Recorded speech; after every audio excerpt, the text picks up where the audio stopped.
Hola, buenas tardes a todos y todas y bienvenidos a este webinar sobre el Hackathon Más Tiempo y Mejor, una sesión en la que hoy queremos profundizar en lo que es el mieloma múltiple, en su impacto en el día a día, en su realidad, en sus desafíos y todo ello con el fin de resolver dudas y sobre todo de inspiraros a todas aquellas personas que estáis pensando en presentar una propuesta a este Hackathon. Como sabéis, el primer Hackathon Más Tiempo y Mejor es una iniciativa que llevamos a cabo desde Sanofi y que busca mejorar la calidad de vida de los afectados por el mieloma múltiple. ¿Cómo? Pues promoviendo proyectos y soluciones innovadoras que sobre todo permitan dar respuesta a tres de los principales retos que la enfermedad plantea. El primero, la importancia de la nutrición. El segundo, la salud psicoemocional. Y el tercero, el apoyo al cuidador o familiar. Pero con el fin de saber un poco más sobre el mieloma múltiple y estos tres retos, hoy contaremos con la participación de expertos en la materia y expertas en la materia.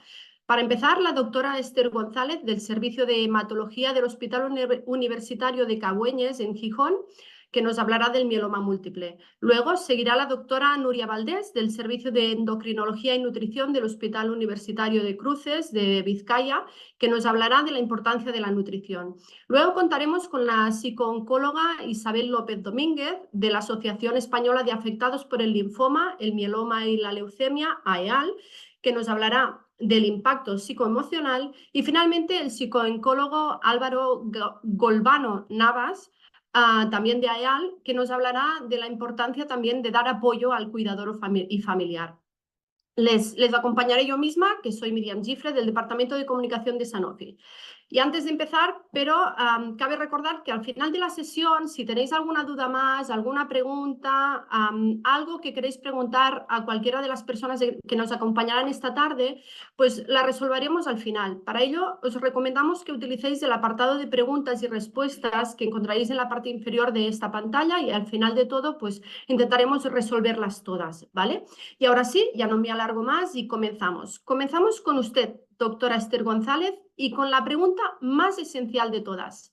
¿Qué es el mieloma múltiple? Vale, muchas gracias.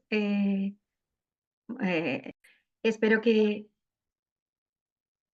os guste la presentación que voy a enseñaros ahora y comenzamos un poco hablando de lo que es el paciente con mieloma. Pasamos a la siguiente diapositiva. Y bueno, el primer apartado lo divido en recorrido de un paciente con mieloma dentro de nuestro sistema sanitario, porque es un paciente que va a tener una gran complejidad dentro del mismo. Lo veremos en la siguiente diapositiva. Y lo quiero ilustrar con un caso clínico. Es un paciente, es algo que nos encontramos habitualmente los hematólogos en nuestra consulta. Se trata de un varón de 70 años que llevaba 6 meses con un cuadro de astenia, decaimiento, dolores ocasionales a nivel lumbar.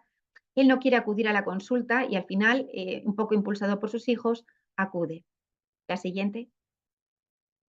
Estos son los datos como más señalados que tiene en sus antecedentes personales nuestro paciente. Ha tenido una infección por COVID, un episodio de pielonefritis, varios catarros al año que no les da mucha importancia. Es un paciente con patología cardiovascular, una fibrilación auricular, ha sido intervenido quirúrgicamente del túnel del carpo, tiene una osteoporosis y se encuentra muy decaído, triste, porque coincide con el fallecimiento relativamente cercano de su esposa. Ha perdido 5 o 6 kilos en 6 o 12 meses y era un paciente que tenía una tendencia a la obesidad. Por otra parte, era un paciente muy activo y ahora se tiende a aislarse y no sabe muy bien qué es lo que le pasa. Siguiente diapositiva.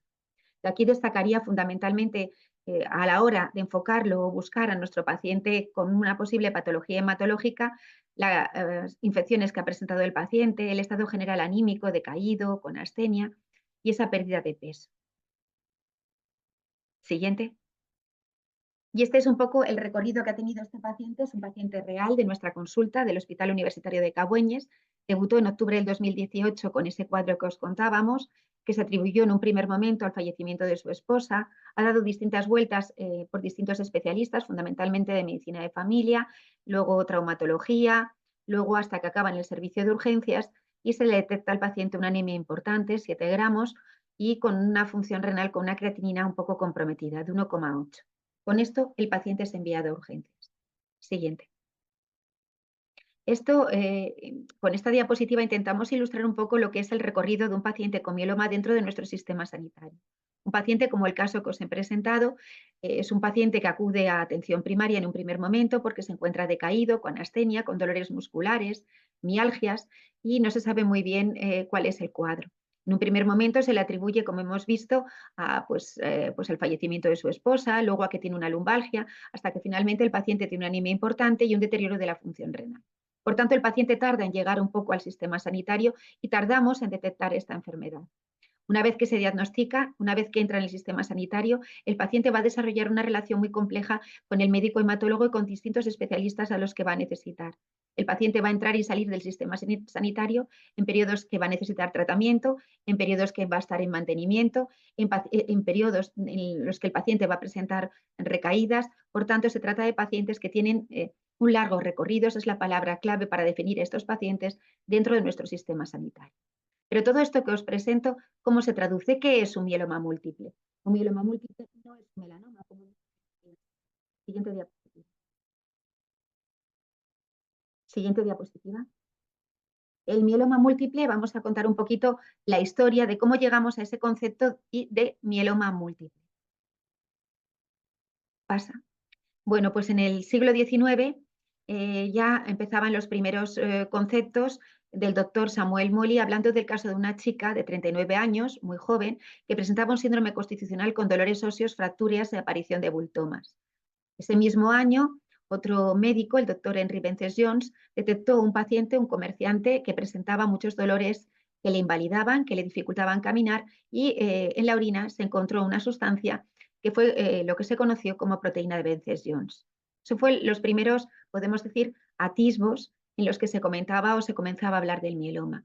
Pero no fue hasta el año 1873, en ese mismo siglo, a finales, cuando Ruskin describió otro paciente y utilizó por primera vez el término de mieloma múltiple para resaltar que estos pacientes tenían múltiples lesiones óseas y de ahí el concepto de múltiple.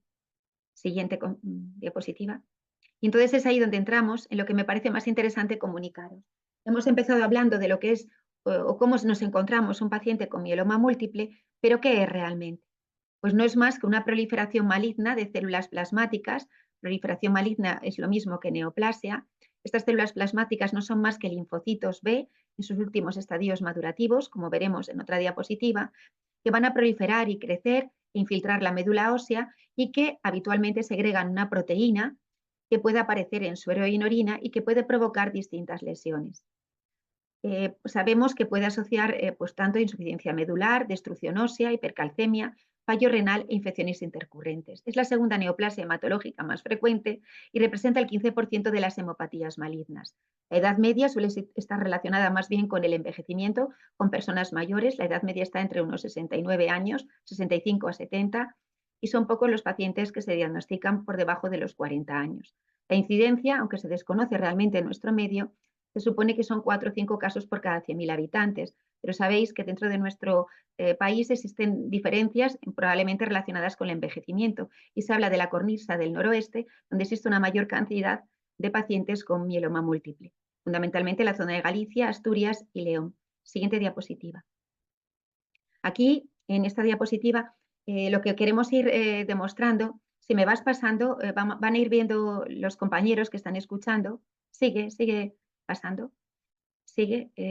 Cómo vemos un linfocito que va a ir madurando dentro de un ganglio. Y a medida que va madurando, este linfocito va a ir adquiriendo una serie de mutaciones. Al final de toda su maduración dentro del ganglio linfático es donde nos encontramos la célula plasmática. Y es donde os quería reflejar qué es el linfocito. Pues ese linfocito maduro es esa célula plasmática que tiene la capacidad, una vez que ya ha madurado, de producir anticuerpos y monoglobulinas. Muchos de nosotros acudimos al médico para decir, ¿qué anticuerpos tengo? Después de haberme vacunado de la vacuna COVID, pues la célula capaz de producir anticuerpos es la célula plasmática. Sigue. Y esa célula plasmática es la que es la causante del mieloma múltiple. Siguiente diapositiva. Por tanto, el mieloma múltiple se define como una proliferación de esos linfocitos maduros, esas células plasmáticas que van a infiltrar nuestra médula ósea fundamentalmente. ¿Y cómo los definimos? Pues los definimos encontramos como 3 estadios, ¿no?, dentro del mieloma, antes de hablar del mieloma sintomático o el mieloma que tratamos. Hablamos de la gamapatía monoclonal de significado indeterminado, del mieloma smoldering y, por último, el mieloma que tratamos, el mieloma sintomático. Para hablar de él necesitamos que se produzcan las siguientes características. Lo primero, no es necesario que exista una cuantía determinada de proteína. Puede existir cualquier proteína que producen esas células plasmáticas, pero tienen que llevar asociado la presencia de una infiltración en la médula ósea de un 10% de esas células plasmáticas, o bien lesiones, que es lo que conocemos como plasmocitomas, asociados a eventos definitorios de mieloma, que es lo que conocemos como hipercalcemia, insuficiencia renal, anemia y lesiones óseas. Y a su vez, hoy también se habla de la presencia de unos biomarcadores que nos van a ayudar a definir la presencia también de mieloma. Siguiente diapositiva. Esos biomarcadores son la presencia de un 60% de células plasmáticas clonales, que no es otro que plasmáticas alteradas, un ratio de cadenas ligeras alterado, superior a 100, con la cadena afecta superior a 100, y más de una lesión focal definida por una prueba de imagen, la resonancia nuclear magnética, que debe medir al menos 5 milímetros de tamaño. Estos son los nuevos biomarcadores que se unen a los criterios que hemos hablado con anterioridad. Siguiente.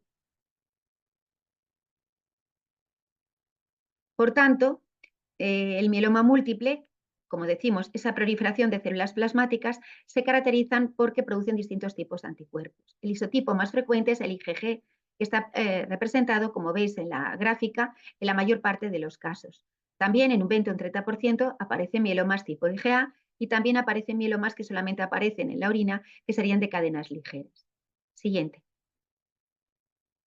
¿Y qué manifestaciones clínicas tienen estos pacientes? Fundamentalmente es el dolor óseo, como el caso que os presenté, un paciente que aparece con astenia, un síndrome general, y acaba teniendo un dolor. Por otra parte, el síndrome anémico, la insuficiencia renal, que aparece en un 30% de los casos, la pérdida de peso, las infecciones, porque estos pacientes tienen su sistema inmunitario debilitado por esa dificultad de producir inmunoglobulinas sanas, y a nivel de los datos de laboratorio destacan fundamentalmente la anemia, la insuficiencia renal y la hipercalcemia. Lo siguiente. Y aquí lo vemos representado con esa célula plasmática que a los hematólogos nos gusta tanto porque es muy bonita, es una célula, es un linfocito que tiene un núcleo especial y que se caracteriza porque a medida que crece infiltra la médula ósea y se manifiesta con la aparición de citopenias. La más frecuente es la anemia y la trombopenia. También se va a producir una destrucción del hueso. Sabemos que existen unas células que son formadoras del hueso, que son los osteoblastos, y otras células destructoras, los osteoclastos. Al producirse muchas células plasmáticas, se altera ese equilibrio por una liberación de distintas citocinas y se favorece la destrucción del hueso. A su vez, la producción de la proteína va a favorecer la insuficiencia renal, que, como hemos visto, se manifiesta en un 30% de los casos por la precipitación de esta proteína. A su vez, como hemos dicho, también se va a producir la aparición de infecciones favorecida por ese desequilibrio en nuestro sistema inmunitario.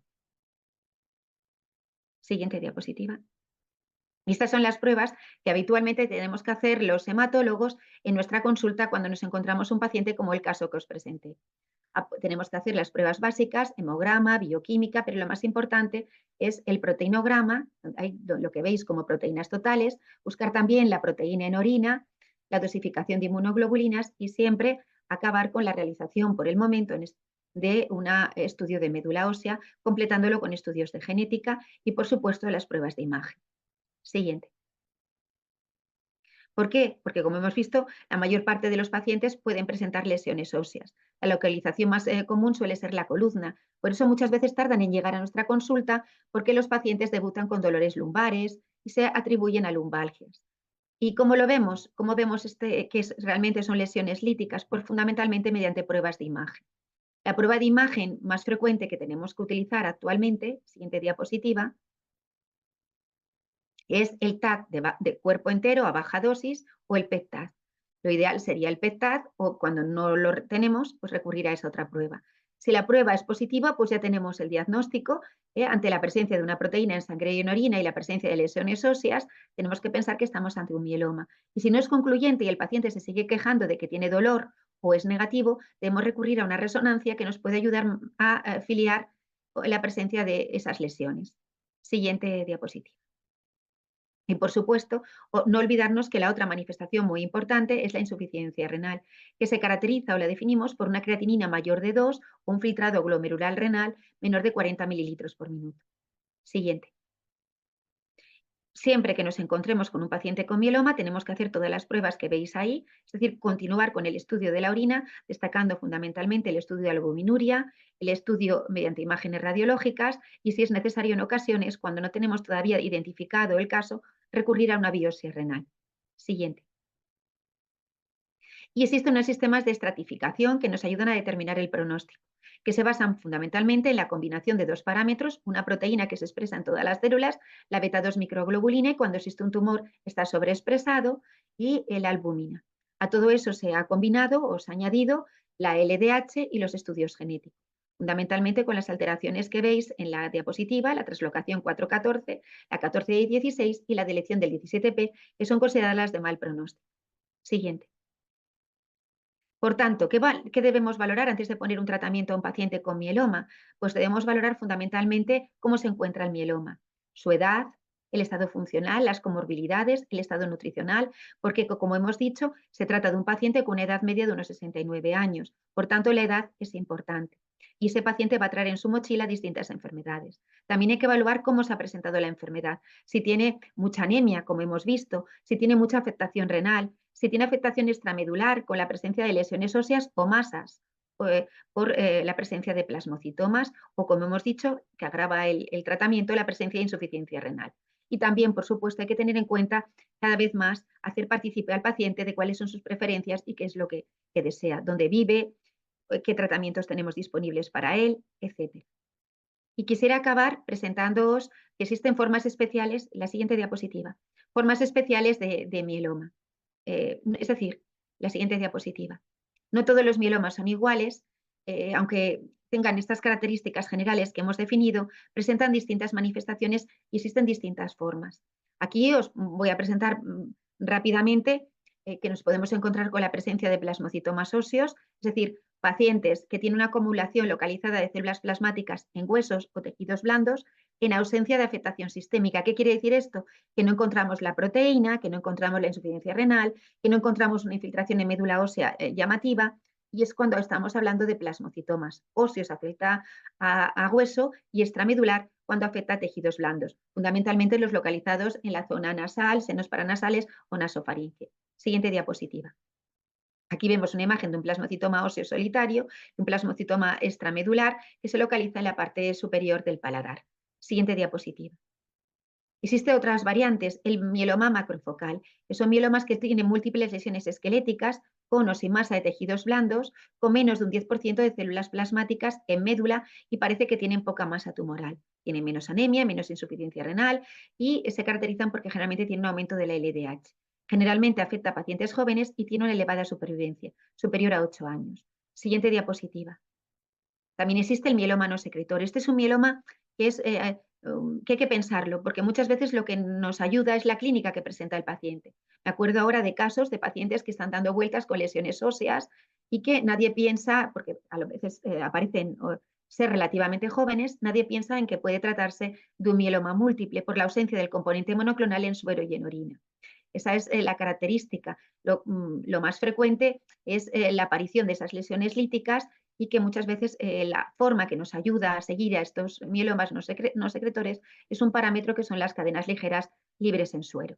Existen dos formas, el no secretor, con presencia de proteína monoclonal en el citoplasma de las células plasmáticas, y el no productor. La supervivencia y la respuesta al tratamiento suele ser similar al mieloma sintomático. Siguiente. Y por último, la leucemia de células plasmáticas, que se caracteriza por la presencia de células plasmáticas superior a un 5% en la sangre periférica. Un análisis normal de sangre, cuando sabemos que las células plasmáticas donde tienen que estar es en la médula ósea, pues aparecen en el análisis de sangre. Existen dos formas de presentación: la leucemia de células plasmáticas primaria, originada de novo, es decir, que aparece de manera brusca, o bien secundaria, generalmente a una transformación leucémica de un mieloma. Se caracterizan porque tiene una elevada afectación de la médula ósea, fundamentalmente presentan, por tanto, infiltración con citopenias, anemia y trombopenia, y suelen presentar afectación de órganos como la hepatomegalia, la esplenomegalia, y las lesiones líticas y la destrucción ósea en estas presentaciones es menos frecuente. Por último, también existe el síndrome de Poens, que es una entidad rara que se describió entre 1938 y 1980, porque tenía como las siglas de Poens se refieren a P de polineuropatía, O de organomegalia, que presentan alteraciones endocrinas y un componente monoclonal y la afectación cutánea. Se presenta en la quinta o sexta década de la vida, 2/3 son varones y tiene que tener obligatoriamente la presencia del componente monoclonal clonal. Y finalmente, como conclusión, deciros, por tanto, que el mieloma múltiple, para acercároslo y animaros a presentar alguno de vuestros proyectos, como os he dicho, es la segunda neoplasia hematológica. Se caracteriza, por tanto, porque produce esas células plasmáticas que, como hemos visto, son linfocitos B maduros, que tienen la capacidad de producir anticuerpos y que existen muchas variaciones. Aunque hablemos siempre de la palabra mieloma múltiple, se puede presentar distintas manifestaciones clínicas, siendo incluso, como hemos dicho, la misma patología. Por tanto, es importante sospecharlo, tener un diagnóstico diferencial preciso y temprano. Hoy hay largos supervivientes, cada mieloma es único y en España se debe hablar, cuando hablamos de mieloma, del Grupo Español de Mieloma, porque es un grupo clave en España en investigación, desarrollo e innovación. Para poder abordar a estos pacientes es vital no hacerlo solo el hematólogo, sino participar de manera coordinada con otros profesionales de distintas disciplinas, como pueden ser endocrinos, psicólogos y otras profesionales que nos ayuden a dar supervivencia y calidad de vida a nuestros pacientes. Espero que os haya gustado.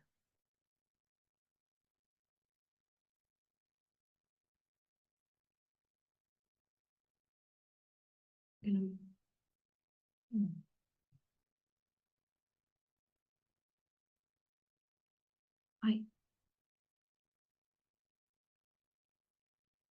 Disculpad el problema técnico. Muchas gracias, doctora Esther González, por esta clase realmente magistral sobre el mieloma múltiple. Seguro que va a ser de gran utilidad para todas las personas que quieran participar en el primer hackathon Más Tiempo y Mejor. Antes de pasar al segundo bloque de este webinar, sí que os queríamos recordar dos cosas que no hemos comentado al principio. Por un lado, que esta iniciativa cuenta con el aval tanto de la Sociedad Española de Hematología y Hemoterapia, como de la Asociación Española de Afectados por el Linfoma, Mieloma y Leucemia, como de la Comunidad Española de Pacientes con Mieloma Múltiple. Y por otro lado, que el primer hackathon Más Tiempo y Mejor está abierto a todas aquellas personas residentes en España que podáis o puedan tener una idea que impacte de forma positiva tanto en la mejora de la calidad de vida de los pacientes como de su entorno. Y ahora sí, dicho esto, pasamos al segundo bloque, al bloque en el que vamos a profundizar en los 3 retos a los que busca dar respuesta a este hackathon, que son, como decíamos al principio, la importancia de la nutrición, el impacto psicoemocional y el apoyo al cuidador. Y empezamos con la importancia de la nutrición con la doctora Nuria Valdés. Doctora, ¿por qué la alimentación en el mieloma múltiple es tan importante y puede ser clave? Buenas tardes a todos. En primer lugar, agradecer la invitación a esta experiencia que para mí es totalmente nueva y que, como ha dicho previamente Miriam, espero que ayude a que surjan muchas ideas que puedan ayudar a los pacientes y a los cuidadores de estos pacientes. ¿Por qué es importante la nutrición? Pues enlazando con lo que ha dicho la doctora González, por favor, siguiente.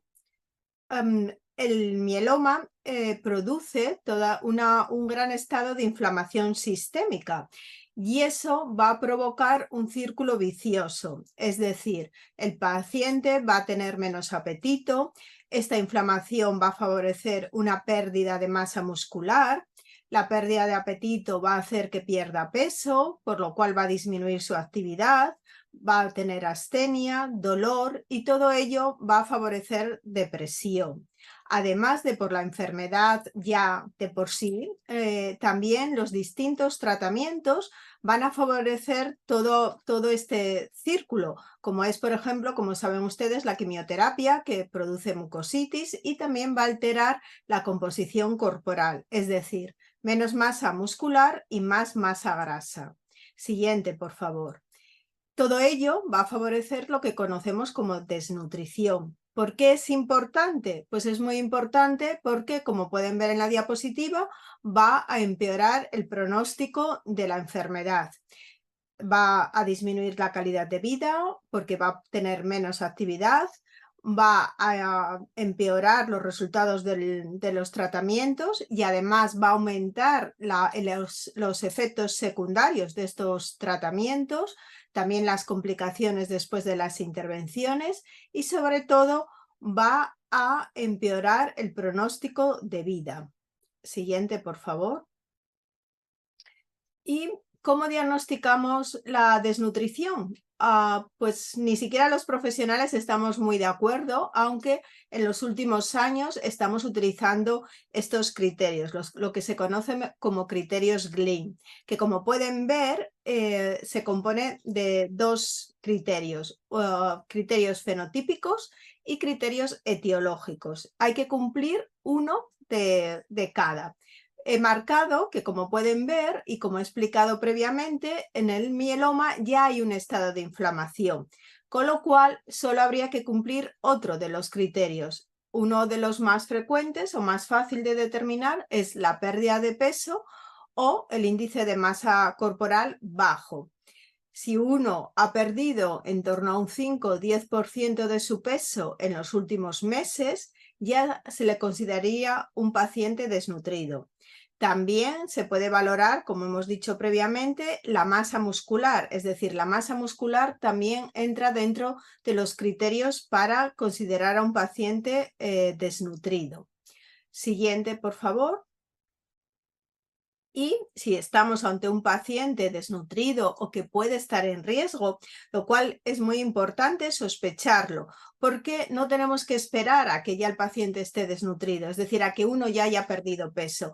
Hay que pensar siempre en ello y hay que prevenirlo. Y una forma muy buena de prevención es que los pacientes se pesen, es decir, que sepan su peso y que ante cualquier pérdida de peso informen al médico, porque es más fácil recuperar 1 o 2 kilos que ya intentar recuperar 5 o 10 kilos y además el proceso estaría mucho más avanzado. Por eso es importante la pesa, porque uno no se da cuenta que pierde 2 o 3 kilos, hasta que ya no hay una pérdida de 4 o 5 kilos que supone una talla. ¿Qué objetivos tenemos con lo que llamamos tratamiento nutricional?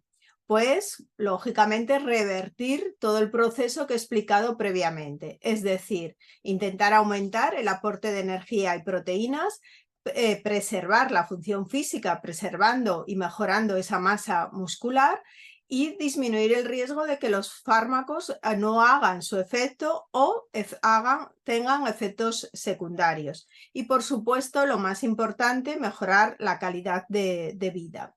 Siguiente, por favor. ¿Y cómo podemos conseguir esto? Es decir, contestando la pregunta que se me hizo inicialmente. ¿Qué tipo de alimentación? Bueno, como la dieta que recomendamos y que más evidencia tiene es lo que llamamos dieta saludable, dieta mediterránea, tanto para el paciente que ha bajado de peso como para el paciente que mantiene su peso. Sí que creo que es importante también señalar que no es el momento de ponerse a dieta. En general, los pacientes con mieloma suelen tener obesidad, pero no es el momento de ponerse a dieta, salvo que el médico indique que sí, que convendría que disminuyera de peso. Entonces, ¿cuál es la dieta mediterránea? Bueno, es una dieta fundamentalmente basada en alimentos frescos y fundamentalmente aceite de oliva, verdura, fruta, 2-3 piezas de fruta al día, tampoco en gran cantidad, legumbres, todo lo que son granos que llamamos integrales, es decir, pan integral, arroz integral, pasta integral. Siempre es mejor el aporte de hidratos que tengan fibra que sin ella. También la patata, por supuesto, y algo muy, muy importante, sobre todo en estos pacientes, es el aporte proteico. Es fundamental que haya aporte de proteína en comida y cena, seleccionando siempre lo que es proteína de alto valor biológico, es decir, carne, pescado, huevos, también frutos secos, lácteos, que los lácteos también se deben de tomar a lo largo del día, igual que los frutos secos, porque es muy, muy importante aumentar el aporte proteico, no solo energético, sino también proteico. Siguiente, por favor. Entonces, ¿qué debe evitar un paciente que necesita aumentar la ingesta de calorías y de proteínas? Pues no recomendamos consumir azúcares que llamamos simples, es decir, dulces. No es que estén prohibidos, no hay nada prohibido. Pero si uno toma un dulce, probablemente no va a tomar otro alimento que le va a aportar más vitaminas, minerales, proteína. Los dulces en general solo aportan grasa y azúcar y no son recomendables en una dieta habitual. Por una razón un poco distinta, los caldos, las sopas, las cremas son fundamentalmente acuosos y eso sacia muy rápido y nos está aportando una pequeña cantidad de calorías. Por lo cual, si no están enriquecidos, como vamos a ver a continuación, tampoco es muy recomendable que en la dieta haya una alimentación con bastantes caldos o sopas. Y por la misma razón, tampoco solo ensaladas sin acompañamiento o ensalada de verduras crudas, porque sacian más que las verduras cocidas. Siguiente, por favor. Por lo cual recomendamos más verduras y frutas cocidas porque son menos saciantes, por lo cual uno va a comer más cantidad. Y esas verduras conviene que vayan acompañando a otros alimentos, es decir, que no sea un plato único de verduras, porque no interesa que uno se llene solo de verduras. Nos interesa otros alimentos para completar bien el aporte de no solo calorías, las verduras tienen muy poco calorías, sino otros nutrientes. Las carnes blancas, por la misma razón, las carnes rojas son más saciantes. Y algo muy, muy importante es el hacer 5, 6 o 7 ingestas al día. Es decir, en general, el paciente va a comer poca cantidad porque no tiene hambre, porque está cansado, comer es un esfuerzo. Entonces es importante y valorar cualquier ingesta, aunque solo sea medio yogur, 3 almendras, todo ello va sumando aporte calórico y proteico, por supuesto, y eso al cabo del mes puede suponer medio kilo más sin mucho esfuerzo. Y cuando uno aumenta medio kilo más, es más fácil seguir aumentando de peso. En cambio, si lo va perdiendo, pues seguimos en el círculo vicioso de disminución de ingesta. Por la misma razón, también es muy importante un horario regular, tanto de comidas como de sueño. Es fundamental, como explicarán probablemente mis compañeros posteriormente, el sueño. Nos va a ayudar a dormir las horas más o menos entre 7 y 8 horas y que sea reparador. Es importante también acostarse pronto. No es lo mismo la calidad del sueño, aunque sean las mismas horas, si uno se duerme a partir de las 12, la 1 de la mañana, que si se duerme a partir de las 10 de la noche. El sueño nos va a ayudar a combatir el estrés y la inflamación de la que hablábamos previamente, con lo cual va a favorecer que todo el organismo funcione mejor y podamos recuperar peso o mantenerlo. Siguiente, por favor. Y si el paciente necesita aumentar las calorías de lo que come, es muy importante enriquecer los alimentos. ¿Cómo se puede hacer? Pues añadiendo aceite de oliva crudo, que se tolera muy bien, es fácil de digerir, añadiendo quesitos, copos de puré de patata, almendras molidas, leche en polvo, semillas, frutas deshidratadas, todo lo que nos va a aportar más energía en esa misma cantidad que está tomando de quizás un vaso de leche o un yogur, pero enriquecido. Siguiente, por favor. Y esos mismos alimentos, muchos de ellos, aparte de energía, también nos van a aportar más proteína.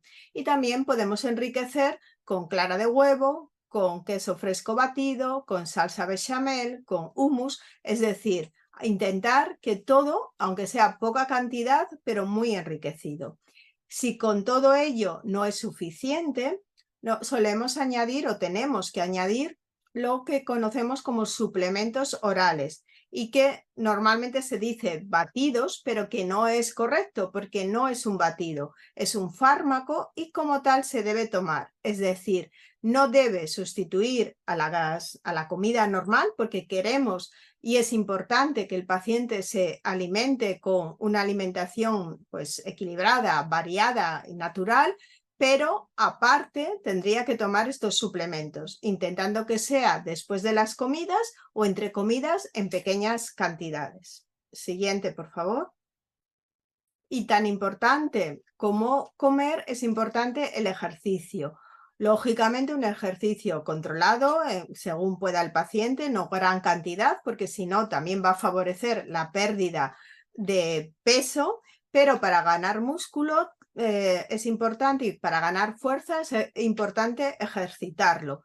Y hay distintas webs en las que se pueden encontrar pues, ejercicios sencillos que van a favorecer que el paciente mantenga o gane fuerza. Siguiente, por favor.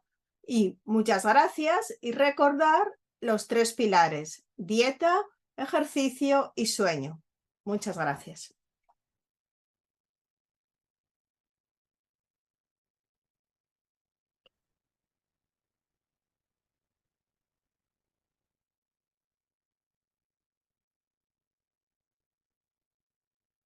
Hola, disculpad otra vez. El problema técnico, no sabemos qué pasa, que cuando estamos compartiendo pantalla dejamos de compartir, pues el ordenador se cuelga un momento. Dicho esto, muchas gracias a doctora Valdés por ayudarnos a entender por qué es tan importante la alimentación en las personas con mieloma múltiple, aunque creo que algunos de los consejos que ha dado también nos pueden servir para cualquier otra persona, así que tomamos nota. Dicho esto, también recordar que si tenéis cualquier pregunta, cualquier duda, al final de la sesión dedicaremos algunos minutos a intentar resolverlas. Y dicho esto, vamos ahora a por el segundo de los retos a los que el primer hackathon Más Tiempo y Mejor busca dar respuesta, que es el impacto psicoemocional de la enfermedad. Y para ello tenemos a la psicooncóloga de AEAL, Isabel López Domínguez. ¿Cómo puede la enfermedad afectar a la salud mental y por qué es tan importante abordarlo? Isabel. Hola, buenas tardes. Bueno, pues voy a intentar, bueno, pues como me imagino que el resto de mis compañeras, este es un tema muy complejo que, bueno, pues daría para hablar muchísimo, pero bueno, voy a intentar hablar de manera resumida de cómo impacta a nivel emocional el mieloma múltiple, ¿no? Pásame la diapositiva, por favor. En primer lugar, tenemos que tener en cuenta que aparte de las implicaciones que puede tener de por sí cualquier diagnóstico de cáncer, hay unas características o circunstancias dentro del mieloma múltiple que pueden generar un mayor impacto emocional. En primer lugar, pues nos encontramos en muchas ocasiones que el paciente cuando conoce por primera vez esta enfermedad o oye hablar de esta enfermedad o nombrarla en el momento del diagnóstico, ¿no? Es una enfermedad bastante desconocida a nivel de población general. En general, los cánceres hematológicos, quitando la leucemia, que quizás es la que más conozca la gente, son bastante desconocidos, ¿no? Y esta falta de conocimiento, de información, contribuye a incrementar el malestar emocional y la incertidumbre. Otro aspecto importante es que se trata de una enfermedad incurable, una enfermedad crónica, con lo cual ya desde el momento del diagnóstico ya sabemos que es una enfermedad con la que vamos a tener que convivir el resto de nuestra vida, ¿no? Y eso se puede hacer complicado de gestionar.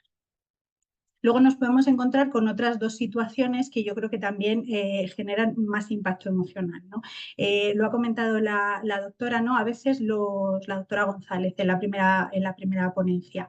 A veces los pacientes nos encontramos que tienen un síntoma, pues por ejemplo puede ser el dolor, y se pasan meses rebotando pues, de un servicio a otro, de un médico de atención primaria, traumatología, acudiendo al servicio de urgencias en numerosas ocasiones por este dolor que tienen y sin encontrar una solución a este problema, un diagnóstico, les dan medicación, pero el problema continúa, ¿no? Entonces, cuando se produce el diagnóstico de mieloma múltiple, ya el paciente llega con mucho desgaste a nivel psicológico. A veces también se da la situación contraria, en pacientes que a lo mejor se encuentran bien, que están asintomáticos y que de repente pues en una revisión rutinaria pues les sale algo en la analítica, ¿no?, que le da la pista, les realizan más pruebas y aparece este diagnóstico de mieloma múltiple, ¿no? Entonces, como son pacientes asintomáticos, y ya explicó la doctora González, pues son pacientes que a lo mejor no necesitan un tratamiento de inicio, ¿no? Y esto choca con la idea preconcebida que tenemos, ¿no?, que yo creo que la tenemos todos en la cabeza, de que ante el cáncer, cuanto antes se inicie el tratamiento, vamos a tener una mejor evolución o vamos a tener un mejor pronóstico, las cosas van a ir mejor, ¿no? Y de repente pues te dicen que no, que tienes que esperar y que para recibir el tratamiento, ¿no? Entonces, este tiempo de espera puede ser muy difícil de gestionar para estos pacientes, ¿no? Nos encontramos, decía también la doctora González, ¿no?, que a veces tenemos que tratar a los pacientes como un caso único, ¿no? Porque es una enfermedad muy heterogénea y que tiene un pronóstico muy, muy variable. Con lo cual, esto hace que tengamos poca capacidad de predecir lo que va a pasar. Y esto genera mucha incertidumbre y también nos da una falta de percepción de control, ¿no? Y esto repercute directamente en el bienestar del paciente. Y finalmente, este diagnóstico se suele dar en una media de edad entre los 65 y los 70 años, ¿no? Entonces nos podemos encontrar en que en personas de mayor edad también hay otras patologías o comorbilidades, ¿no?, que son consecuencia pues, del avance de la edad, ¿no? Y esto puede acrecentar el malestar emocional y también puede dificultar o repercutir la adaptación a la nueva situación. Siguiente diapositiva. Bueno, ahora, pues de manera muy resumida y muy general, pero lo que quiero es que os hagáis una idea un poco de a nivel emocional qué es lo que puede pasar en el paciente, tanto en el momento del diagnóstico como también, bueno, pues a medida que el proceso de enfermedad avanza o que inicia con los tratamientos, ¿no? Aquí os he puesto, porque la verdad que son muchísimas más, pero tampoco quería agobiaros con muchísima información, pues algunas de las emociones que pueden estar presentes en estos momentos, ¿no? Pero tenemos que tener en cuenta que cada persona es única y que se puede vivir el proceso de enfermedad de maneras muy diferentes, ¿no? Que aunque yo os estoy poniendo aquí esta sintomatología, no es obligatorio ni necesario que cada paciente la experimente o bueno, puede haber otra sintomatología que no aparece aquí y que la puede experimentar, ¿no? Os voy a poner algunos ejemplos para que veáis cómo estas emociones se manifiestan en el paciente, ¿no? En primer lugar, yo creo que esto pues, es un poco, creo que es información que conocemos todos o que tenemos todos en la idea, pues cuando ante un diagnóstico, pues la primera reacción es de shock o de incredulidad, ¿no? Imaginaros, por ejemplo, en el caso que comentaba antes, en un paciente que se encuentra bien físicamente, que no tiene ninguna sintomatología y de repente pues le detectan esta enfermedad, le dicen, oye, tienes un cáncer hematológico, un mieloma múltiple, en ausencia de sintomatología, ¿no? Entonces aparece esta incredulidad. Otra manifestación que es frecuente que aparezca de manera normal ante el diagnóstico de cáncer es el miedo. Miedo pues, a diferentes cosas, miedo a la muerte, miedo al sufrimiento, miedo a que los tratamientos no vayan bien, miedo pues, a no poder seguir con la vida como la teníamos planeada, ¿no? Y aparte este miedo pues, se puede acrecentar ante el diagnóstico de una patología que para nosotros es desconocida, que no tenemos ninguna información, que a veces no conocemos a nadie que lo haya vivido y no tenemos referentes y que además es, como hemos visto con la explicación de la doctora, bastante difícil de comprender porque es una enfermedad muy compleja. También pueden aparecer manifestaciones de rabia o de ira, ¿no? Pues al inicio del proceso es muy frecuente la sensación de injusticia, ¿no? Seguro que vosotros habéis oído, no necesariamente ante el diagnóstico de mieloma múltiple, pero sí ante cualquier otro diagnóstico de cáncer, pues la pregunta que es muy recurrente, ¿por qué a mí? ¿No? Y esto se manifiesta pues con ira, con rabia, con irritabilidad. También aparece la culpa. A veces al inicio se manifiesta relacionada con no haber tenido hábitos de vida saludables o con no habernos cuidado lo suficiente, ¿no? Con no haber practicado pues, todo lo que la doctora Valdés nos ha comentado anteriormente, ¿no? No tendría que haber fumado, tendría que haber hecho más ejercicio, ¿no? Y eso nos genera culpabilidad. Y hablábamos también de estos pacientes que rebotan de un servicio a otro, de un médico a otro, porque no les acaban de encontrar la causa de este síntoma, por ejemplo, del dolor, ¿no? Y a veces cuando ya llegan a este diagnóstico se pueden sentir culpables porque pueden tener la sensación de que deberían haber insistido más, ¿no? Debería de haber ido más al médico, debería de haberle dicho que me hiciera más pruebas y no estaría en esta situación o me hubiesen hecho el diagnóstico antes, ¿no? También es muy común que aparezca la tristeza, ¿no? Por la pérdida de la rutina diaria, ¿no? Ya no vas a poder seguir haciendo a lo mejor la vida como la tenías planteada, no vas a poder seguir con tus rutinas, no vas a poder hacer cosas que te gustan, hacer deporte de la misma manera que lo hacías, ¿no? O también por la posible pérdida de planes futuros, ¿no? Si tienes planeado a lo mejor pues, un retiro en algún sitio una vez que te hayas jubilado o la dificultad para seguir desarrollando tu carrera profesional, pues eso se ve truncado o se ve modificado por la aparición de la enfermedad y genera pues, este sentimiento de tristeza. También podemos encontrarnos con impotencia, ¿no? Esto cuando puede aparecer a lo largo de todo el proceso, pero lo más frecuente es que aparezca en momentos en los que bien un tratamiento no funciona o bien en los momentos en los que aparece una recaída, ¿no? Has estado haciendo el tratamiento, te has estado cuidando, has estado poniendo todo de tu parte con un esfuerzo enorme, con un coste personal enorme y al final no ha funcionado, ¿no? Y te sientes pues, impotente, te sientes frustrado, ¿no? A veces también aparece vulnerabilidad, ¿no? Un ejemplo de esto es un poco la sensación de la propia fragilidad, ¿no?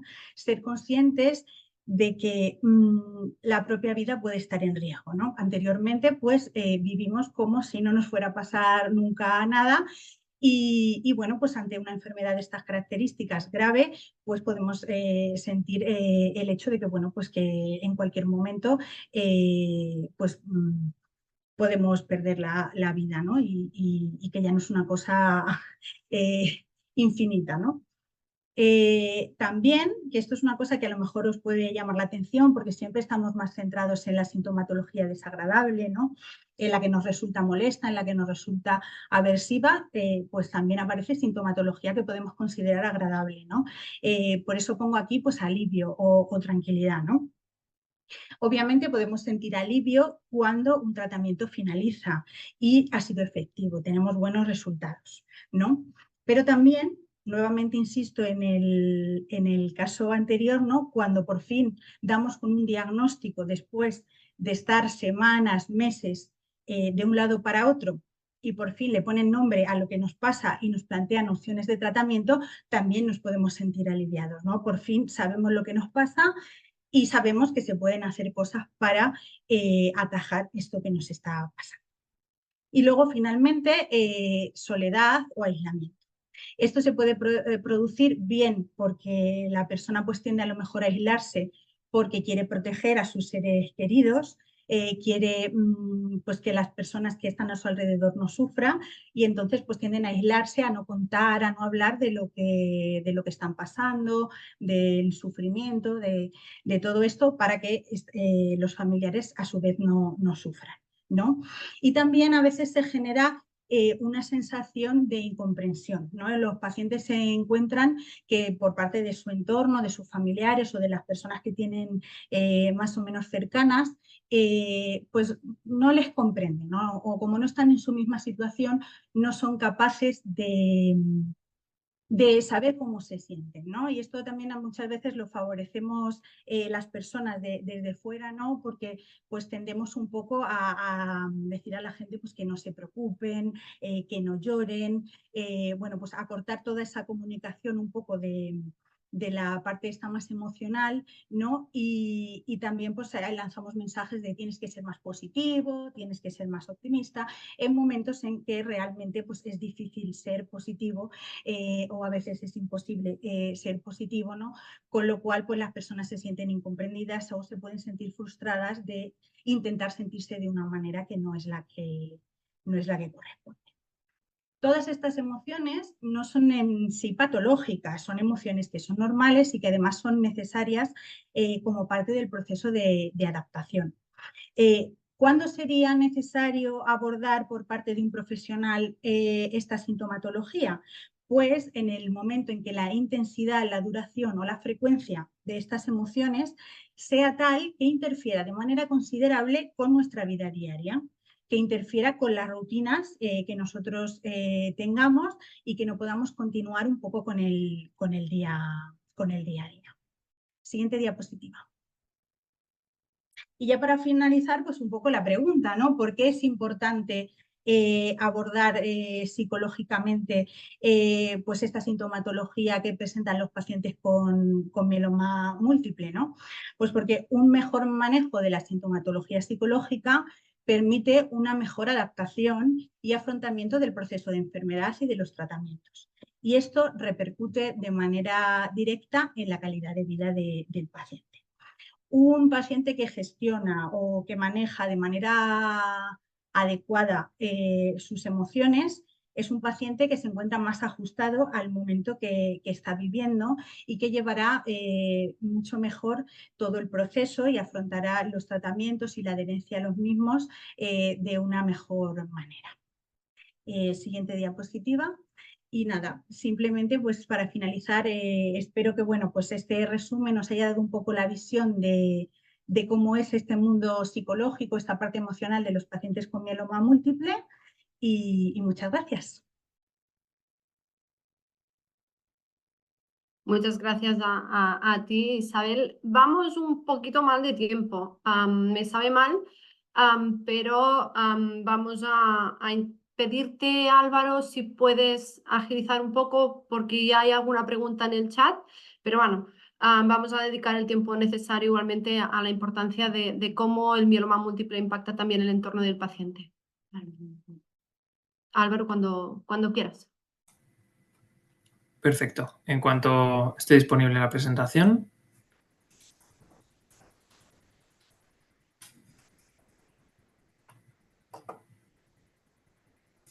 Estupendo. Nada, voy a tratar de ser muy breve para efectivamente ajustarnos al tiempo. Antes de nada, dar las gracias a Sanofi por permitirnos, bueno, dar esta información tan importante acerca del mieloma múltiple y todo este abordaje psicoemocional que es necesario, ¿no? Que entendamos un poquito la relevancia que tiene. Vamos a pasar de diapositiva, porque para hablar de la importancia del cuidador y del familiar en el proceso de enfermedad, cuando pienso en el cuidador y en el familiar se me viene siempre red de apoyo, ¿no? El concepto de red de apoyo. Y pienso en esa red, literalmente, que en muchas ocasiones a lo largo del proceso de enfermedad es la que va a sostener al paciente en ciertos momentos, ¿no? Me resulta también muy complicado el hacer una diferenciación entre el impacto que tiene en el cuidador y el impacto que tiene la enfermedad en el paciente, porque realmente el impacto de la enfermedad va a ser muy similar, el que va a tener en el cuidador o familiar que en el del propio paciente, que además Isabel ha explicado de esa forma tan meticulosa, ¿no? y viendo un poco todos los síntomas que podemos encontrar a lo largo de todo el proceso, ¿no? Pero bien es cierto que hay algunos factores diferenciales que sí que podemos identificar en los cuidadores y que son un poco distintos, ¿no? que en el paciente, ¿no? Por un lado es el rol tan distinto que adquiere cada persona, ¿no? Siendo uno el de cuidado y el otro el de persona que cuida, ¿no? Con todo lo que eso conlleva. Estos roles pueden hacer, por ejemplo, que el paciente pueda sentirse en un momento dado una carga, pero la otra cara de la moneda, que no siempre es tan visible, la encontramos, bueno, en el sentimiento de responsabilidad tan grande que puede presentar el cuidador de tener que sostener en todo momento la situación del paciente, ¿no? Y a veces el cuidador intenta sostener a cualquier precio, ¿no? Y en muchas ocasiones lo que hace es que no pueda hacerse cargo de sus propias emociones. Porque si tengo que enfrentarme emocionalmente lo que está suponiendo la enfermedad de mi familiar o de la persona de la que estoy al cargo de su cuidado, a lo mejor me pongo mal. Y si me pongo mal y mi familiar o la persona a la que estoy cuidando me ve mal, se va a venir abajo, ¿no? Y en este sentido sí que nos encontramos a menudo en consulta pacientes que vienen expresando una gran necesidad de estar alegres o de estar fuertes, ¿no? Para no venirse abajo, que habría que explorar en un proceso de enfermedad como el del mieloma múltiple, qué es el estar fuerte, ¿no? en esa situación. Pero bueno, esto muchas veces lo que tiene como resultado es que el cuidador reprima emociones con, bueno, el malestar psicológico que eso conlleva, olvidando la importancia del autocuidado para poder cuidar a otros, ¿no? Y hay otro punto importante que es también el del aislamiento. Hemos hablado también del aislamiento en el propio paciente, pero existe también en muchas ocasiones el aislamiento en el propio cuidador, ¿no? Que como vemos a veces es muy común que al dedicar tanto tiempo al cuidado del paciente se establezcan estas dinámicas en las que el bienestar del paciente es lo que prima y entonces ese autocuidado que comentábamos se deja de lado y en algunas ocasiones se traduce en que el cuidador también se comience a aislar y dejando, por ejemplo, de lado aficiones, vida social y a veces incluso higiene, ¿no? Rutinas de higiene. En cuanto al impacto que puede tener en el cuidador, las reacciones emocionales pueden ser muy diversas en función del momento de la enfermedad en el que nos encontremos. Vamos a pasar de diapositiva porque los 4 momentos más importantes que podemos identificar en este sentido son el del diagnóstico, el de los tratamientos, el del final del tratamiento y el de la recaída. Y pasamos de diapositiva. Porque en todo este proceso hay, desde luego, una reacción que va a ser común, que nos va a acompañar a lo largo de todo ese proceso de enfermedad, por supuesto como pacientes, pero centrándonos ahora en la parte del cuidador, que es, si podemos pasar, por favor, es la incertidumbre, ¿no? Que va a estar presente desde el primer momento hasta el último con nosotros. El no saber, que además es una sensación que los seres humanos gestionamos muy mal, ¿no? Pasamos. En el momento del diagnóstico, enfocándonos un poco más en esas peculiaridades de esta fase, encontramos ese shock del que también hemos hablado, esos cambios en todas las esferas de la vida, el desconocimiento de la enfermedad. Hablamos de que es una enfermedad que realmente a la población general no le resulta familiar, ¿no? No estamos nada familiarizados con ella. Y ese desconocimiento también nos genera mucho esa incertidumbre de la que hablábamos. Sintomatología frecuente en esta fase, pues el miedo, la rabia, la ira, culpa, tristeza, esa dificultad para manejar la incertidumbre, problemas de sueño, que también ha comentado la doctora antes, y el aislamiento, por supuesto. Si podemos pasar, por favor.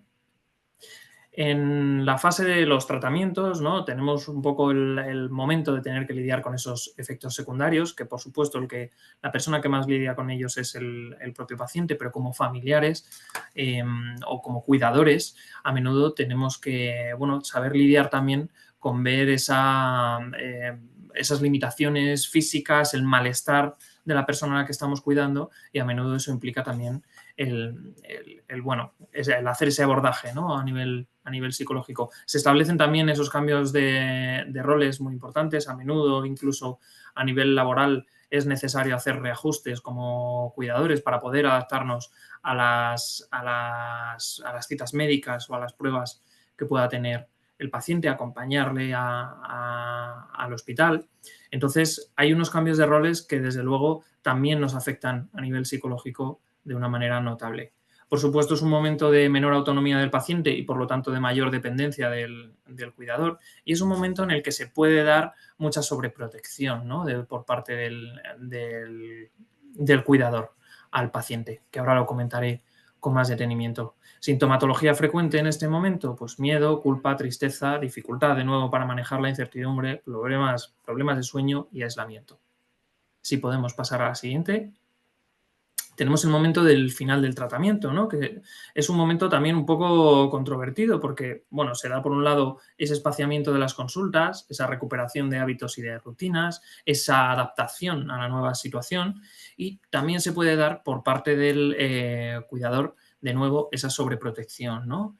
En este momento, bueno, como comentábamos, a base de esas dinámicas que se establecen, muchas veces la comunicación se deja de lado, ¿no? Y es un momento en el que a veces yo como paciente, como ya estás haciendo demasiado por mí, no te expreso mis necesidades, o yo como cuidador o cuidadora no te pregunto porque yo sé lo que es mejor para ti, ¿no? Entonces puede ser un momento así de más sobreprotección del paciente. Aquí es importante el preguntar, hablar, saber qué quiere o qué necesita el paciente, ¿no? Y en ese sentido, fomentar esa autonomía y esa independencia del paciente, siempre adaptándonos a la situación en la que nos encontremos, ¿no? Tratando de no volcar nuestros miedos y nuestras preocupaciones en el paciente, y en esta fase del final de tratamiento o de mantenimiento en la que nos podemos encontrar, pues a lo mejor es importante el ir adaptándonos a ese momento. Sintomatología frecuente: vulnerabilidad, miedo, tristeza, dificultad de adaptación a las secuelas, problemas de sueño y aislamiento, y tenemos también ese alivio o esa alegría por estar en un momento de tranquilidad, que también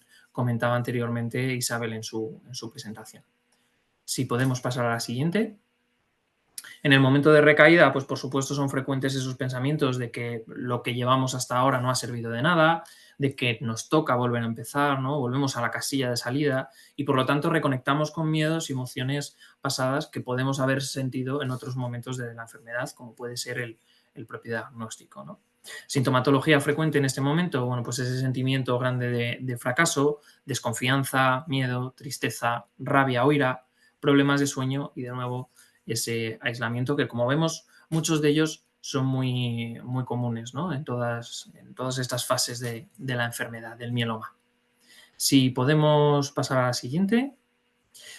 De nuevo, un poco, cuando nos hacemos la pregunta, ¿no?, de por qué es importante el abordaje psicológico anteriormente del paciente y en este caso del cuidador, pues Isabel lo ha dicho muy bien, ¿no? El hecho de poder abordar a nivel psicológico, bueno, pues las peculiaridades que puede tener el mieloma múltiple en los pacientes y en los familiares. Hay una parte muy importante que es la de la mejor adaptación y el afrontamiento en el proceso de enfermedad y los tratamientos, que comentaba muy bien Isabel, ¿no? Y el resumen de todo esto es que, bueno, la importancia radica en que estamos ganando calidad de vida, ¿no? Como decíamos, tanto para el propio cuidador como también para el paciente, que también se beneficia de que el cuidador esté bien y entonces pueda apoyarle de la mejor manera posible, ¿no? De nuevo, como decíamos antes, es importante el autocuidado para poder cuidar a los demás, ¿no?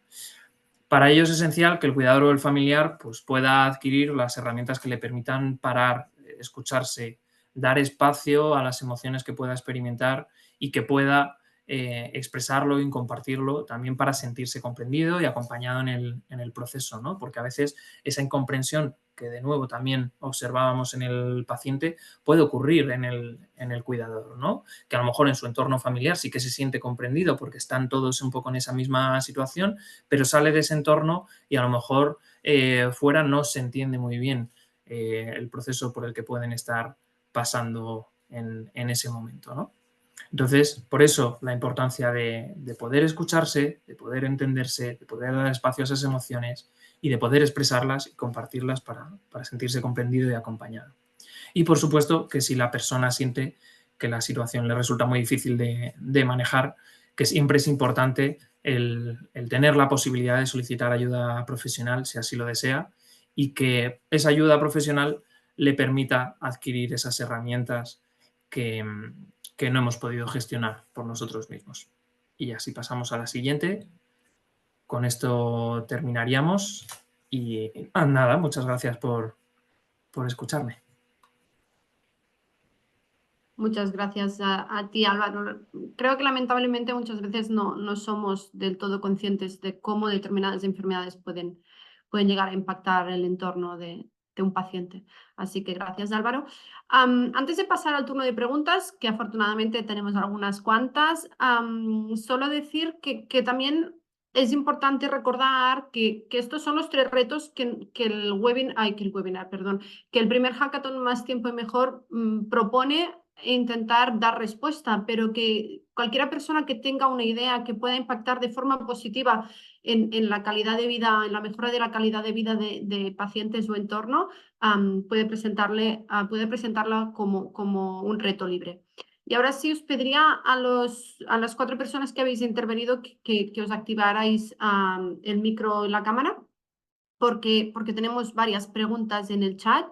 La primera de ellas diría que va dirigida a ti, Isabel López, porque pregunta ¿en qué fase de la enfermedad un paciente de mieloma múltiple necesitaría más ayuda? Entiendo que se refiere a ayuda psicológica o en este caso, así que...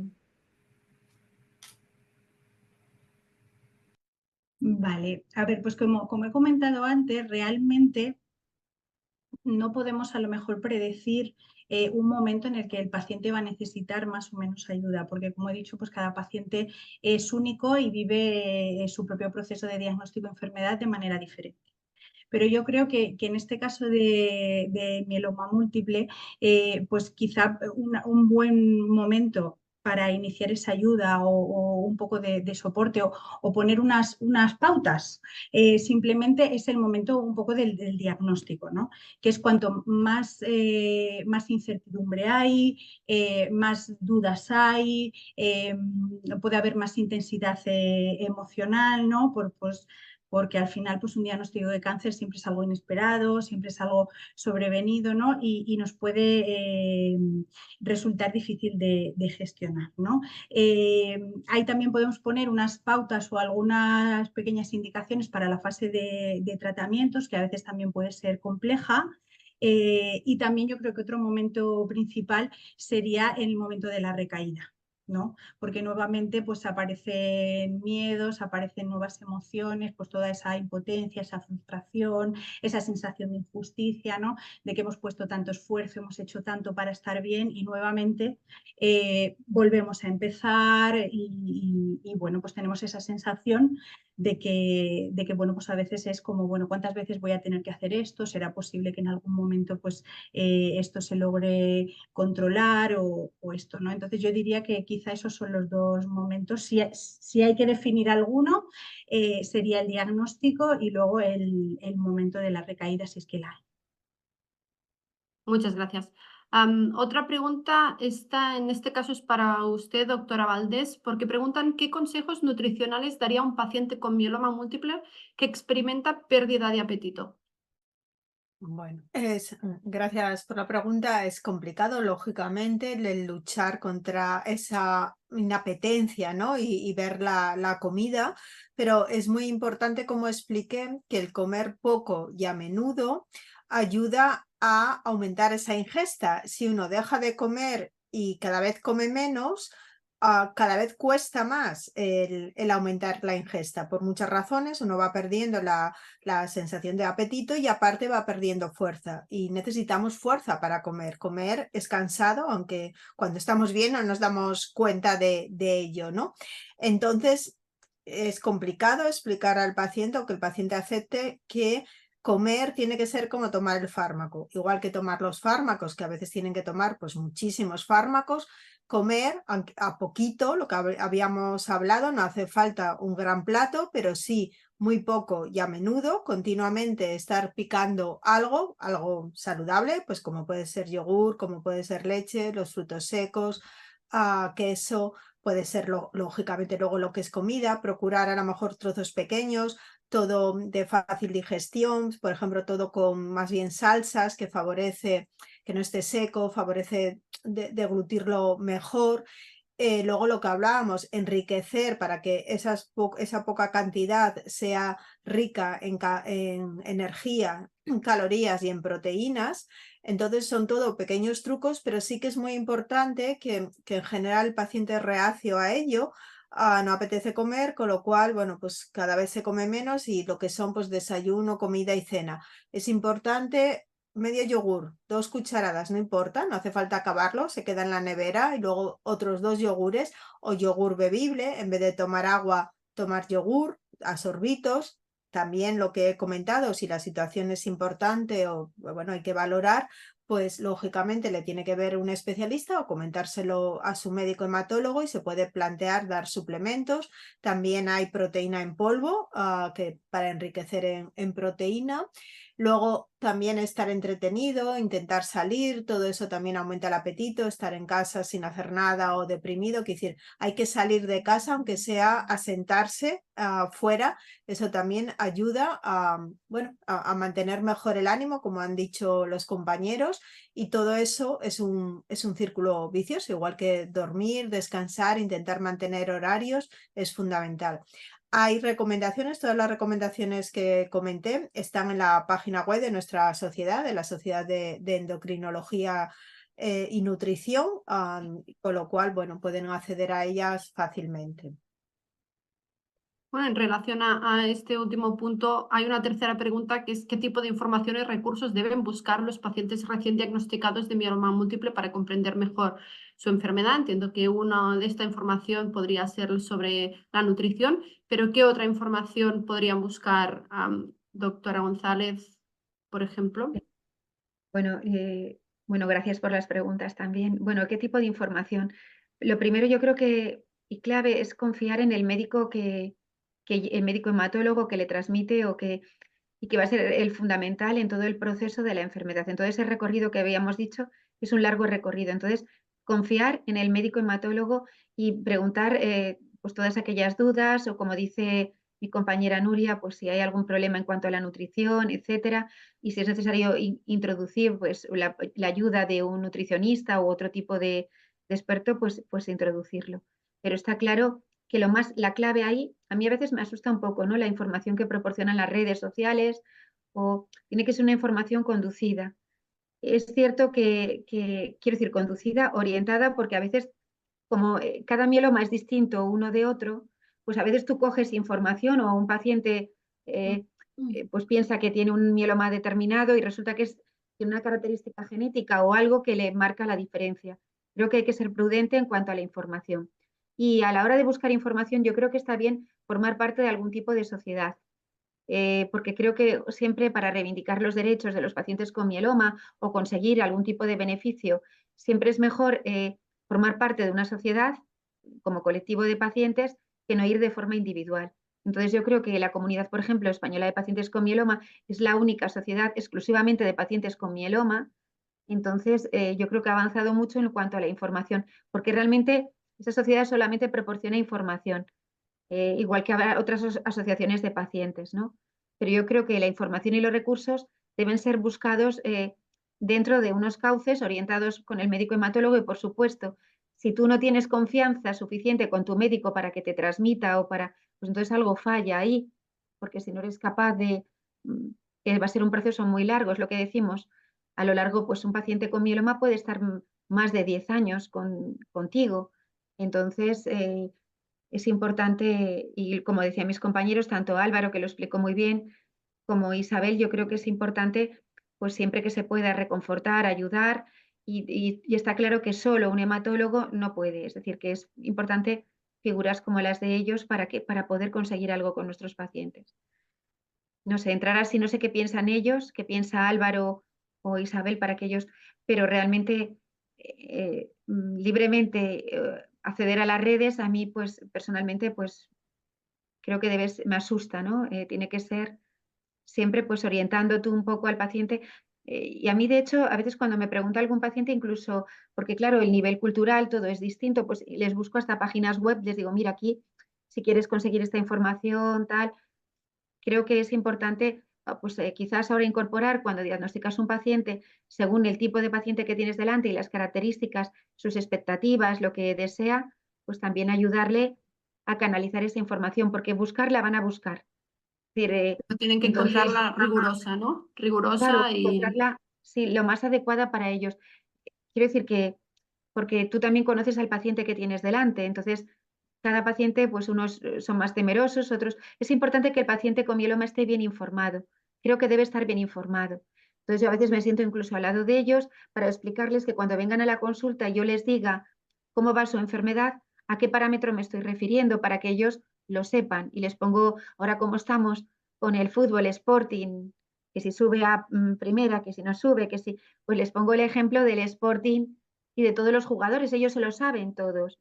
Entonces, igual que sabes, todos los jugadores de un equipo de fútbol y este y el otro, pues también tienes que ser empoderado, conocer tu enfermedad y saber pues que si tienes estreñimiento me lo tienes que contar, que no es una banalidad. O os pongo un ejemplo, hubo un paciente que me vino trasladado de otro área y tuvo un problema dental importante. De hecho, perdió la dentadura y él me contaba que su médico le preguntaba que qué tal tenía la dentadura, su médico hematólogo, y él pensaba, ¿para qué me pregunta esto? ¡Qué tontería!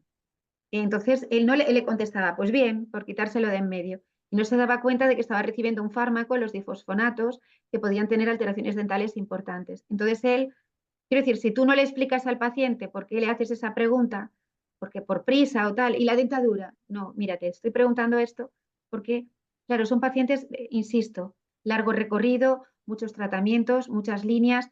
Entonces, cuanto más óptimos estén y mejor estén, lo que decía Nuria, que me parece también fundamental, el animarles a salir de casa. No hace falta hacer una caminata sino sentarse, que les dé un poquito el sol, relacionarse con otras personas. Yo creo que todo ayuda a que anímicamente, bueno, que se enfrenten mejor. No sé qué pensáis vosotros. O si, bueno, yo pienso eso, ¿no? Que el paciente tiene que estar bien informado, pero con una información que sepa él asumir también, ¿eh? A veces cuando les das mucha información, también en la consulta, hoy mismo que tenía un paciente nuevo, me dijo que cuando se lo contaron en la planta, que desconectó de toda la información que le habían dado. Es decir, que tampoco puedes pretender, a lo mejor hay que dársela pues por fascículos, como que diría, ¿no? Situarles y luego, porque si de pronto les dices, mira, tienes esto tal y vas a ir a trasplante, madre, trasplante, de repente te parece que es otro proceso distinto, que aquello se complica. Entonces yo creo que hay que, no sé. Creo que está inspirando mucho su respuesta a esta pregunta, puede ser de gran inspiración para las personas que nos están escuchando y también para aquellas personas que verán este webinar en diferido, porque nosotros este webinar, como sabéis, lo hemos grabado hemos puesto a grabar al principio de la sesión y lo vamos a colgar en la web del primer hackathon Más Tiempo y Mejor. Como no hay más preguntas, agradeceros especialmente a vosotros cuatro, doctora González, doctora Valdés, y psicooncólogos Isabel López y Álvaro Golbano, y agradecer también a todas las personas que nos han seguido esta tarde, a pesar de que nos hemos alargado un poco más del tiempo, lo sentimos, pero creemos que ha valido la pena. Solo recordar que las personas que queráis presentar una idea tenéis hasta el 25 de junio para presentarla a través de la web de Más Tiempo y Mejor, que es sin límites con 2 M's de mieloma y múltiple.es o .com, creo que es .es, /Más Tiempo y Mejor. Y también que aquellas 4 propuestas ganadoras, finalistas, son las que nos acompañarán en septiembre a las 2 jornadas de trabajo colaborativo de donde saldrá el equipo y el proyecto ganador de esta primera edición del Hackathon Más Tiempo y Mejor, un equipo que se llevará un total de 3.000 euros para poder seguir desarrollando su idea y seguir mejorando sobre todo la vida de las personas con mieloma múltiple y su entorno. Así que ahora sí, ya no me alargo más. Muchas gracias a todos y todas por conectaros y bueno, esperamos vuestras propuestas. Gracias. Adiós. Un placer estar con vosotros. Gracias. Muchas gracias. Hasta luego, adiós.